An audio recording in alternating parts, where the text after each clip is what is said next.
ಬೆಂಗಳೂರಿನಲ್ಲಿ ಶಾರುಖ್ ಖಾನ್ ಪುತ್ರನ ಅಸಭ್ಯ ವರ್ತನೆ ದುರ್ವರ್ತನೆ ಹೇಗೆ ಕೇಳಿದ್ರೆ ನಲಪಾಡ್ ಹಾಗೆ ಜೈದ್ ಖಾನ್ ಮಧ್ಯೆ ನಿಂತ್ಕೊಂಡು ಈತ ಅಸಭ್ಯವಾಗಿ ವರ್ತನೆ ಮಾಡಿರೋದು ಈಗ ಭಾರಿ ಚರ್ಚೆಗೆ ಕಾರಣ ಆಗ್ತಾ ಇದೆ. ಬೆಂಗಳೂರಿನಲ್ಲಿ ಶಾರುಖ್ ಖಾನ್ ಪುತ್ರನ ದುರ್ವರ್ತನೆ, ನಲಪಾಡ್ ಹಾಗೆ ಜೈದ್ ಖಾನ್ ಮಧ್ಯೆ ನಿಂತ್ಕೊಂಡು ಅಸಭ್ಯ ವರ್ತನೆಯನ್ನು ತೋರಿರೋದು, ಪಬ್ನಲ್ಲಿ ನಿಂತು ಮಧ್ಯದ ಬೆರಳನ್ನು ತೋರಿಸಿ ದುರ್ವರ್ತನೆಯನ್ನು ತೋರಿರೋದು ಶಾರುಖ್ ಖಾನ್ ಪುತ್ರ ಆರ್ಯನ್ ಖಾನ್ ವರ್ತನೆಗೆ ಎಲ್ಲ ಕಡೆ ಈಗ ಆಕ್ರೋಶ ವ್ಯಕ್ತವಾಗ್ತಾ ಇದೆ. ಸಾಮಾನ್ಯ ಜನರಾಗಿದ್ದರೆ ಪೊಲೀಸರು ಸುಮ್ಮನೆ ಬಿಡ್ತಿದ್ರ ಅಂತ ಹೇಳಿ ಪ್ರಶ್ನೆ ಮಾಡ್ತಾ ಇದ್ದಾರೆ ಜನ. ಪಬ್ನಲ್ಲಿ ನಿಂತ್ಕೊಂಡು ಈತ ಅಸಭ್ಯವಾಗಿ ಸನ್ನೆ ಮಾಡಿರೋದು. ಶಾರುಖ್ ಖಾನ್ ಪುತ್ರ ಆರ್ಯನ್ ಖಾನ್ ನಲಪಾಡ್ ಹಾಗೆ ಜೈದ್ ಖಾನ್ ಮಧ್ಯೆ ನಿಂತು ಅಸಭ್ಯ ವರ್ತನೆಯನ್ನು ಮಾಡಿರೋದು ನೋಡಿ. ಪಬ್ನಲ್ಲಿ ನಿಂತ್ಕೊಂಡು ನಲಪಾಡ್ ಪಕ್ಕದಲ್ಲಿದ್ದಾರೆ, ಜೈದ್ ಖಾನ್ ಅವರ ಪಕ್ಕದಲ್ಲಿದ್ದಾರೆ, ಮಧ್ಯದಲ್ಲಿ ಶಾರುಖ್ ಖಾನ್ ಪುತ್ರ ಆರ್ಯನ್ ಖಾನ್ ಇದ್ದಾರೆ. ಅವರ ವರ್ತನೆ, ಅವರ ನಡವಳಿಕೆ ಇದೆಯಲ್ಲ ಈಗ ಭಾರಿ ಆಕ್ರೋಶಕ್ಕೆ ಕಾರಣ ಆಗಿದೆ. ಪೊಲೀಸರು ಬೇರೆ ಯಾರಾದರೂ ಸಾಮಾನ್ಯ ಜನ ಹಿಂಗೆ ಮಾಡಿದರೆ, ಈ ರೀತಿ ವರ್ತಿಸಿದ್ರೆ ಸುಮ್ಮನೆ ಇರ್ತಿದ್ರಾ ಅಂಥೇಳಿ ಪ್ರಶ್ನೆ ಮಾಡ್ತಾ ಇದ್ದಾರೆ ಜನ.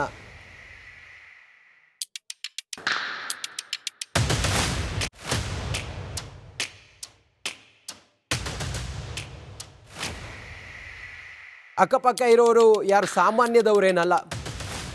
ಮೊಹಮ್ಮದ್ ನಲಪಾಡ್ ಹ್ಯಾರಿಸ್ ಒಂದು ಕಡೆ, ಮತ್ತೊಂದು ಕಡೆಯಲ್ಲಿ ಜಮೀರ್ ಅಹಮದ್ ಖಾನ್ ಅವರ ಪುತ್ರ ಜೈದ್ ಖಾನ್ ಇಬ್ಬರು ಅಕ್ಕಪಕ್ಕ ಇದ್ದಾರೆ. ಹ್ಯಾರಿಸ್ ಅವರ ಪುತ್ರ, ಈ ಕಡೆಯಲ್ಲಿ ಜಮೀರ್ ಅಹಮದ್ ಖಾನ್ ಅವರ ಪುತ್ರ. ಶಾರುಖ್ ಖಾನ್ ಅವರ ಮಗ ಈ ರೀತಿ ವರ್ತಿಸ್ತಾ ಇದ್ರೆ, ಕೈ ಬೆರಳನ್ನು ತೋರಿಸಿ ದುರ್ವರ್ತನೆಯನ್ನು ತೋರ್ತಾ ಇದ್ರೆ, ಅಕ್ಕಪಕ್ಕ ಇದ್ದವ್ರು ನಗಾಡ್ತಾ ಇದ್ದಾರೆ. ಅವ್ರಿಗೊಂದು ಜವಾಬ್ದಾರಿ ಬೇಡವಾ? ಸಾಮಾಜಿಕವಾಗಿ ಒಂದು ಕನ್ಸರ್ನ್ ಬೇಡವಾ? ಯಾರೋ ಒಬ್ಬರು ಎಲ್ಲರ ಎದುರುಗಡೆ ಹೀಗೆ ವರ್ತಿಸ್ತಾ ಇದ್ರೆ, ಪ್ರಭಾವಿಗಳ ಮಕ್ಕಳು ಅಕ್ಕಪಕ್ಕ ಇದ್ದಾರೆ, ಅವರಿಗೊಂದು ಕಾಳಜಿ ಬೇಡವಾ? ಅವರ ವರ್ತನೆ ಈಗ ಭಾರಿ ಚರ್ಚೆ ಕಾರಣ ಆಗ್ತಾ ಇದೆ. ಅಕ್ಕಪಕ್ಕ ಇದ್ದವ್ರು ನಗಾಡ್ತಾ ಇದ್ದಾರೆ. ನಲಪಾಡ್ ಅಂತೂ ಬಿಕ್ಕಿ ಬಿಕ್ಕಿ ನಗಾಡ್ತಾ ಇದ್ದಾರೆ. ಜೈದ್ ಖಾನ್ ಕೂಡ ಪಕ್ಕದಲ್ಲೇ ಇದ್ದಾರೆ. ಹೆಚ್ಚಿನ ಮಾಹಿತಿಯೊಂದಿಗೆ ನಮ್ಮ ಪ್ರತಿನಿಧಿ ಅಭಿಷೇಕ್ ನೇರ ಸಂಪರ್ಕದಲ್ಲಿದ್ದಾರೆ. ಅಭಿಷೇಕ, ಶಾರುಖ್ ಖಾನ್ ಅವರ ಪುತ್ರ ಅವರ ವರ್ತನೆ ಈಗ ಆಕ್ರೋಶಕ್ಕೆ ಕಾರಣ ಆಗಿದೆ. ಅಕ್ಕಪಕ್ಕದಲ್ಲಿ ನಲಪಾಡ್ ಇದ್ದಾರೆ, ಹಾಗೆ ಜೈದ್ ಖಾನ್ ಕೂಡ ಇದ್ದಾರೆ. ಯಾವಾಗ ಆಗಿರೋ ಘಟನೆ ಇದು? ಯಾಕೆ ಅವರು ಹಾಗೆ ಕೈ ಬೆರಳು ತೋರಿಸಿದ್ರು? ಏನಾಗಿತ್ತಿದು? ಎಸ್, 2 ದಿನಗಳ ಹಿಂದೆ ಶಾರುಖ್ ಖಾನ್ ಪುತ್ರ ಏನಿದ್ದಾನೆ ಆತ ಬೆಂಗಳೂರಿಗೆ ಬರ್ತಾನೆ. ಒಂದು ಫಿಲ್ಮ್ ಸಂಬಂಧಿತ ಒಂದು ಚರ್ಚೆ ಮಾಡೋದಕ್ಕೆ ಇಲ್ಲಿಗೆ ಬರ್ತಾ ಇರುವಂತದ್ದು. ಆದ್ರೆ ಇಲ್ಲಿ ಜೈದ್ ಖಾನ್ ಮತ್ತೆ ನಲಪಾಡ್ ಏನಿದ್ದಾರೆ ಇಬ್ಬರು ಕೂಡ ಇರ್ತಾರೆ. ಆ ಸಂದರ್ಭದಲ್ಲಿ ಒಂದು ಅಸನ್ನೆ ಏನಿದೆ ಅದನ್ನ ಮಾಡಿ ತೋರಿಸಿರುವಂತದ್ದು. ಇನ್ನು ಈ ಹಿಂದೆ ಬೇರೆ ಏನಾದ್ರೂ ಯಾರಾದ್ರೂ ಈ ರೀತಿಯಾದಂತಹ ಒಂದು ಕೃತ್ಯವನ್ನ ಎಸಗಿದಂತಹ ಸಂದರ್ಭದಲ್ಲಿ ಸಹಜವಾಗಿಯೇ ಯಾರಿಗೆ ಅವರು ಈ ರೀತಿಯಾದಂತಹ ಒಂದು ಅಸಭ್ಯವಾದಂತಹ ವರ್ತನೆಯನ್ನ ತೋರಿಸ್ತಾರೋ ಆ ವ್ಯಕ್ತಿಗಳಿಗೆ ಕರೆದು ಅವರಿಂದ ಪೊಲೀಸ್ ಠಾಣೆಯಲ್ಲಿ ದೂರನ್ನ ದಾಖಲಿಸಿ ನಂತರ ಅವರ ವಿರುದ್ಧ ಕ್ರಮವನ್ನ ಕೈಗೊಳ್ಳುವಂತಹ ಕೆಲಸವನ್ನ ಪೊಲೀಸರು ಮಾಡ್ತಾರೆ. ಆದ್ರೆ ಇಲ್ಲಿ ಯಾವುದೇ ರೀತಿಯಾದಂತಹ ಒಂದು ಇದನ್ನ ಕ್ರಮವನ್ನ ತೆಗೆದುಕೊಂಡಿಲ್ಲ. ಹೀಗಾಗಿ ಈ ಒಂದು ಪ್ರಕರಣಕ್ಕೆ ಸಂಬಂಧಿಸಿದಂತೆ ಪೊಲೀಸರು ಯಾವ ರೀತಿ ಕ್ರಮವನ್ನ ತೆಗೆದುಕೊಳ್ತಾರೆ ಅಥವಾ ಬೇರೆ ಯಾರಾದ್ರೂ ಇದರ ಬಗ್ಗೆ ಒಂದು ದೂರನ್ನ ಸಲ್ಲಿಸ್ತಾರ ಅನ್ನುವಂಥದ್ದು ಕೂಡ ಕಾದ್ ನೋಡ್ಬೇಕಾಗಿದೆ. ಸಾರ್ವಜನಿಕ ಸ್ಥಳದಲ್ಲಿ ಈ ರೀತಿಯಾದಂತಹ ಒಂದು ಸನ್ನೆಯನ್ನ ತೋರಿಸುವಂತಹದ್ದು ಸ್ವಲ್ಪ ಒಂದು ಮಟ್ಟಿಗೆ ಸಾಕಷ್ಟು ಒಂದು ಚರ್ಚೆಗೆ ಗ್ರಾಸ ಆಗ್ತಾ ಇದೆ. ಮತ್ತೆ ಅದಕ್ಕೆ ಬೇಕಾದಂತಹ ಈ ಒಂದು ಸಂಬಂಧಿತ ಒಂದು ಕೃತ್ಯಗಳಿಗೆ ಹಲವು ಕಡೆ ಟೀಕೆಗಳು ಕೂಡ ವ್ಯಕ್ತವಾಗ್ತಾ ಇದೆ. ಈ ಒಂದು ಏನಿದೆ ಅಂದ್ರೆ ಈ ಒಂದು ಸನ್ನೆ ಏನಿದೆ ಯಾರಿಗೆ ತೋರಿಸ್ತಾ ಇರುವಂತದ್ದು, ಅಥವಾ ಬೇರೆ ಈ ರೀತಿಯಾದಂತಹ ಅಮಲಿನಲ್ಲಿ ಈ ರೀತಿಯಾದಂತಹ ವರ್ತನೆಯನ್ನ ತೋರಿಸಿದ್ರ ಅಥವಾ ಬೇರೆ ಏನಾದ್ರೂ ಇಂಟೆನ್ಷನ್ ಇತ್ತ ಅನ್ನುವಂಥದ್ದು ಕೂಡ ಇಲ್ಲಿ ಕಾದ್ ನೋಡ್ಬೇಕಾಗಿದೆ. ಮತ್ತೆ ಅಲ್ಲಿದ್ದಂತಹ ಇಬ್ಬರು ವ್ಯಕ್ತಿಗಳೇನಿದ್ದಾರೆ ಆ ಇಬ್ಬರು ವ್ಯಕ್ತಿಗಳು ಕೂಡ ಜವಾಬ್ದಾರಿಯುತವಾದಂತಹ ಒಂದು ಸ್ಥಾನದಲ್ಲಿದ್ದಂತಹ ವ್ಯಕ್ತಿಗಳು. ಒಬ್ಬ ಶಾಸಕನ ಪುತ್ರ, ಇಬ್ಬರು ಕೂಡ ಶಾಸಕರ ಪುತ್ರರು. ಹೀಗಾಗಿ ಅವರು ಕೂಡ ಇದನ್ನ ಅವಾಯ್ಡ್ ಮಾಡಬಹುದಾಗಿತ್ತು. ಆದ್ರೆ ಅದ್ ಯಾವುದನ್ನು ಕೂಡ ಮಾಡದೆ ಈ ರೀತಿಯಾಗಿ ಅಸನ್ನೆಗಳನ್ನ ತೋರಿಸುವಂತಹ ಮುಖಾಂತರ ಈಗ ಈ ಒಂದು ವಿಡಿಯೋ ಚರ್ಚೆಗೆ ಗ್ರಾಸ ಆಗಿದೆ.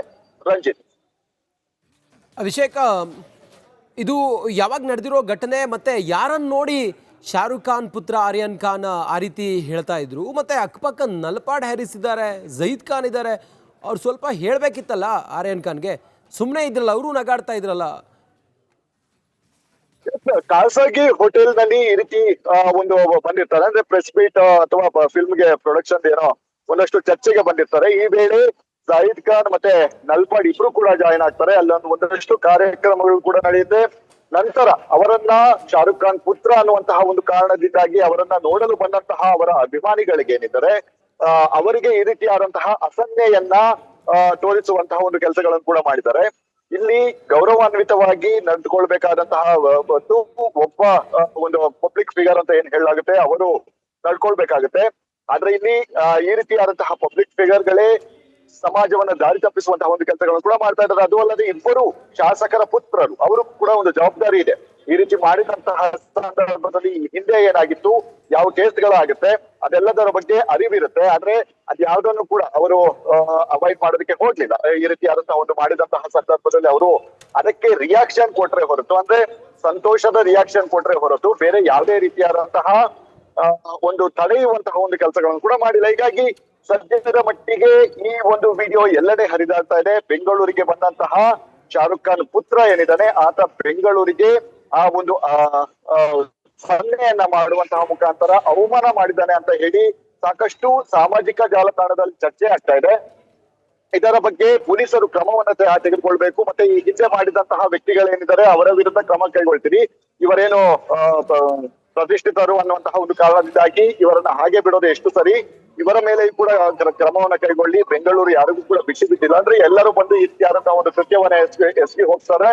ಈ ಹಿನ್ನೆಲೆಯಲ್ಲಿ ಅವರ ವಿರುದ್ಧ ಅವರಿಗೆ ತಕ್ಕದಾದಂತಹ ಒಂದು ಕ್ರಮವನ್ನ ಕೈಗೊಳ್ಬೇಕು ಅಂತ ಹೇಳಿ ಸೋಷಿಯಲ್ ಮೀಡಿಯಾಗಳಲ್ಲಿ ಸಾಕಷ್ಟು ಒಂದು ಚರ್ಚೆಗೆ ಗ್ರಾಸ ಆಗ್ತಾ ಇದೆ. ಹೀಗಾಗಿ ಪೊಲೀಸರು ಮುಂದಿನ ಹಂತದಲ್ಲಿ ಈ ರೀತಿಯಾದಂತಹ ಒತ್ತಡ ಬಂದಂತಹ, ಅಂದ್ರೆ ಸಾರ್ವಜನಿಕವಾಗಿ ಒತ್ತಡ ಬಂದಂತಹ ಹಿನ್ನೆಲೆಯಲ್ಲಿ ಅವರ ವಿರುದ್ಧ ಕ್ರಮವನ್ನ ಕೈಗೊಳ್ತಾರೆ. ಅಥವಾ ಅಲ್ಲಿದ್ದಂತಹ ಸೀನ್ ಏನಿದೆ, ಅಂದ್ರೆ ಆ ಹೋಟೆಲ್ ನಲ್ಲಿ ಇದ್ದಂತಹ ವ್ಯಕ್ತಿಗಳಿಗೆ ಯಾವ ವ್ಯಕ್ತಿಗೆ ಪರ್ಟಿಕ್ಯುಲರ್ ಆಗಿ ಆ ರೀತಿಯಾದಂತಹ ಒಂದು ಸನ್ನೆಯನ್ನ ತೋರಿಸಿರುವಂತದ್ದು ಮತ್ತು ಅಥವಾ ಇಂಟೆನ್ಷನ್ ಅಲ್ಲಿ ಈ ರೀತಿಯಾಗಿ ಅವಮಾನ ಮಾಡೋದಕ್ಕೆ ಈ ರೀತಿಯಾದಂತಹ ಒಂದು ಸನ್ನೆಯನ್ನ ತೋರಿಸಿದ್ರ ಅನ್ನುವಂತಹ ನಿಟ್ಟಿನಲ್ಲಿ ತನಿಖೆಯನ್ನ ಕೈಗೊಳ್ಬೇಕಾಗುತ್ತೆ. ಈ ಹಿನ್ನೆಲೆಯಲ್ಲಿ ಅಕಸ್ಮಾತ್ ಮುಂದಿನ ದಿನದಲ್ಲಿ ಏನಾದ್ರೂ ಈ ರೀತಿಯಾದಂತಹ ಖಾಸಗಿ ದೂರು ಏನಾದ್ರೂ ದಾಖಲಾದಂತಹ ಸಂದರ್ಭದಲ್ಲಿ ಸಹಜವಾಗಿ ಆತನಿಗೆ ಸಂಕಷ್ಟ ಎದುರಾಗೋದು ಸಹಜ ಅಂತಾನೆ ಹೇಳ್ಬೋದಾಗಿದೆ. ಈತನ ಖ್ಯಾತಿ ಏನೂ ಇಲ್ಲ. ಒಂದಷ್ಟು ಮೀಟಿಂಗ್ಗಳಲ್ಲಿ ಒಂದಷ್ಟು ಪ್ರೆಸ್ ಮೀಟ್ಗಳಲ್ಲಿ ಕಾಣಿಸ್ಕೊಂಡಿದ್ದಾನೆ ಹೊರತು ಶಾರುಖ್ ಖಾನ್ ಅವರ ಪುತ್ರ ಅನ್ನುವಂತಹ ಒಂದು ಕಾರಣದಿಂದಾಗಿ ಮಾತ್ರ ಈತನಿಗೆ ಜನರು ಒಂದು ಇಂಪಾರ್ಟೆನ್ಸ್ ಅನ್ನ ಕೊಡ್ತಾರೆ. ಆದ್ರೆ ಈ ಒಂದು ಇಂಪಾರ್ಟೆನ್ಸ್ ನ ಮಿಸ್ಯೂಸ್ ಮಾಡುವಂತಹ ಒಂದು ಕೆಲಸಗಳನ್ನ ಈ ರೀತಿಯಾಗಿ, ಅಂದ್ರೆ ಹೋದ ಕಡೆಯಲ್ಲೆಲ್ಲ ಈ ರೀತಿಯಾದಂತಹ ಒಂದು ಕೃತ್ಯವನ್ನ ಎಸಗೋದರ ಮುಖಾಂತರ ತನ್ನ ತಂದೆಯ ಗೌರವವನ್ನ ಹಾಳು ಮಾಡ್ತಾ ಇರುವಂತದ್ದು. ಈ ಹಿಂದೆಯೂ ಕೂಡ ಮಾದಕ ವಸ್ತು NDPS ಆಕ್ಟ್ ನಡಿ ಕೂಡ ಬಂಧನ ಕೂಡ ಆಗಿತ್ತು, ಒಂದಷ್ಟು ಚರ್ಚೆಗಳು ಕೂಡ ಆಗಿತ್ತು. ಈಗ ಮತ್ತೊಂದು ಈ ರೀತಿಯಾದಂತಹ ಒಂದು ಕೃತ್ಯವನ್ನ, ಅಂದ್ರೆ ಸಾರ್ವಜನಿಕ ಸ್ಥಳದಲ್ಲಿದ್ದಂತಹ ಸಂದರ್ಭದಲ್ಲಿ ಯಾವ ರೀತಿ ಬಿಹೇವ್ ಮಾಡ್ಬೇಕು ಅನ್ನುವಂಥದ್ದು ಕೂಡ ಅದೊಂದು ಪಾಠ ಆಗಿರುತ್ತೆ. ಆದ್ರೆ ಇಲ್ಲಿ ಯಾವುದೇ ರೀತಿಯಾದಂತಹ ಬಿಹೇವಿಯರ್, ಆ ಒಂದು ಬಿಹೇವ್ ಸದ್ಯದ ಮಟ್ಟಿಗೆ ಸರಿ ಇಲ್ಲ ಅನ್ಸನೆ ಹೇಳ್ಬೋದಾಗಿದೆ. ಹೀಗಾಗಿ ಸದ್ಯ ಮುಂದಿನ ಹಂತದಲ್ಲಿ ಪೊಲೀಸರು ಅಥವಾ ಸಾರ್ವಜನಿಕರು ಯಾವ ರೀತಿ ಇವರಿಗೆ ಮಾಡ್ತಾರೆ ಅನ್ನುವಂತ ಕಾದ್ ನೋಡ್ಬೇಕಾಗಿದೆ. ರಂಜಿತ್. ಓಕೆ, ಥ್ಯಾಂಕ್ ಯು ನಿಮ್ಮೆಲ್ಲ ಮಾಹಿತಿಗಾಗಿ ಅಭಿಷೇಕ್.